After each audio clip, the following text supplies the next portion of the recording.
Film की शुरुआत एक हाउस पार्टी से होती है जहां कुछ किशोर एक टेबल के चारों ओर बैठे होते हैं। बातचीत का विषय होता है कैलोरी कैसे बर्न करें और फिट कैसे रहें। तभी उनमें से एक लड़की अपना फोन निकालती है और एक ऐप दिखाती है, ये कहते हुए कि वो बहुत ज्यादा प्रभावी है। ये देखकर सभी उत्सुक हो जाते हैं। लेकिन जब एक लड़की उस ऐप को ढूंढने लगती है तो उसे उसी तरह के नाम वाला एक दूसरा ऐप मिलता है, काउंटडाउन।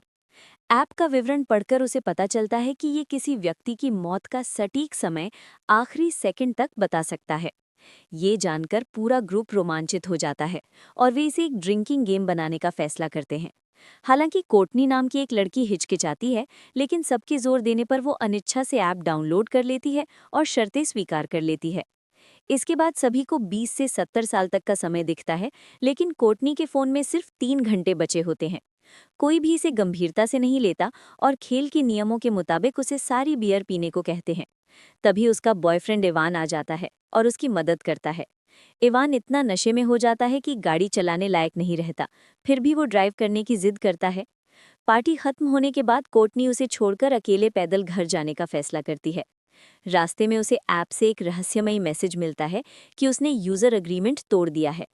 तभी उसे लगता है कि कोई पीछे से उसका पीछा कर रहा है। वो तेज चलने लगती है। अचानक ऐप नोटिफिकेशन देता है कि उसके पास सिर्फ 2 मिनट बचे हैं। डर के मारे कोर्टनी फोन बंद कर देती है और भागकर घर में घुस जाती है। वो खुद को शांत करने के लिए बाथरूम जाती है, लेकिन हालात और अजीब हो जाते हैं। उसे पर्दा हिलता हुआ सुनाई देता है और तभी कोई अदृश्य ताकत उसे पकड़कर छत की ओर उछाल देती है। उसका फोन अपने आप चालू हो जाता है और जैसे ही काउंटडाउन 0 पर पहुंचता है, कोर्टनी को जमीन पर पटक दिया जाता है। वो मर चुकी होती है। दूसरी ओर इवान की कार का भयानक एक्सीडेंट हो जाता है। उसने ऐप डाउनलोड नहीं किया था, वो बस एक मूर्ख था। जिस सीट पर कोर्टनी बैठने वाली थी, वही सीट एक पेड़ के तने से छेद दी जाती है। इसके बाद दृश्य एक अस्पताल में जाता है, जहां क्विन नाम की एक नर्स मरीजों को खाना दे रही होती है। उसे पता चलता है कि एक मरीज गायब है। खोजते खोजते वो बालकनी में पहुंचती है, जहां वही मरीज इवान मिलता है।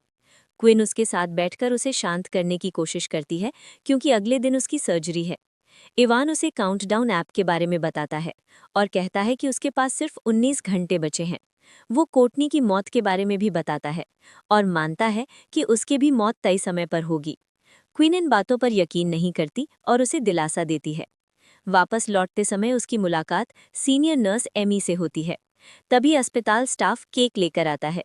क्वीन अब रजिस्टर्ड नर्स बन चुकी होती है। बाद में उसकी फ़ोन पर काउंटडाउन ऐप का विज्ञापन आता है। बिना सोचे समझे वो ऐप डाउनलोड कर लेती है और शर्तें स्वीकार कर लेती है। ऐप बताता है कि उसके पास सिर्फ 2 दिन बचे हैं, लेकिन क्वीन इसे मजाक समझकर टाल देती है। उसी रात कागजी काम पूरा करने में उसे परेशानी होती है। वो अपने घर जाकर जन्म प्रमाण पत्र लेने जाती है। माँ के कमरे में उसे कुछ आवाज़ें सुनाई देती हैं और वो अपनी छोटी बहन जॉर्डन को उसके बॉयफ्रेंड के साथ पकड़ लेती है। इस पर दोनों बहनों में बहस हो जाती है। बाद में उनके पिता आते हैं और माँ की कब्र पर चलने की बात करते हैं। अगले दिन इवान की सर्जरी होने वाली होती है, लेकिन ऐप बताता है कि उसके पास सिर्फ 3 मिनट बचे हैं। वो भागने की कोशिश करता है, लेकिन एक डरावनी आकृति उसका पीछा करती है और उसे सीढ़ियों से नीचे फेंक देती है, ठीक उसी पल जब काउंटडाउन 0 होता है। क्विन को शक होता है और वो इवान का फोन चुपके से देखती है।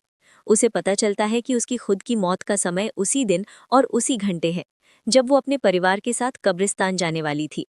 वो योजना रद्द कर देती है, जिससे ऐप फिर चेतावनी देता है कि उसने नियम तोड़े हैं। डरी हुई क्विन ऐप हटाने की कोशिश करती है, लेकिन वो हटता नहीं। नया फोन लेने पर भी ऐप अपने आप इंस्टॉल हो जाता है। एक ग्राहक मैट उससे बात करता है और बताता है कि वो भी इस ऐप का शिकार है। दोनों मिलकर ऐप की शर्तें पढ़ते हैं और पता चलता है कि इससे बचने का कोई आसान तरीका नहीं है। वे एक पादरी से मिलते हैं, जो बताता है कि ये एक शाप है। शाप तोड़ने के लिए या तो किसी को समय से पहले मरना होगा या काउंटडाउन से ज्यादा जीना होगा। वे दूसरा रास्ता चुनते हैं। अंत में राक्षस मैट को मार देता है। दुखी क्विन एक आखिरी योजना बनाती है। वो खुद को समय से पहले मारने का फैसला करती है। वो खुद को इंजेक्शन लगाकर मर जाती है और शाप टूट जाता है। जॉर्डन समय रहते उसे वापस जिंदा कर लेती है। फिल्म के अंत में क्वीन, जॉर्डन और उनके पिता माँ की कब्र पर जाते हैं। तभी क्वीन के फोन पर एक नोटिफिकेशन आता है। काउंटडाउन ऐप का नया वर्जन इंस्टॉल हो चुका है।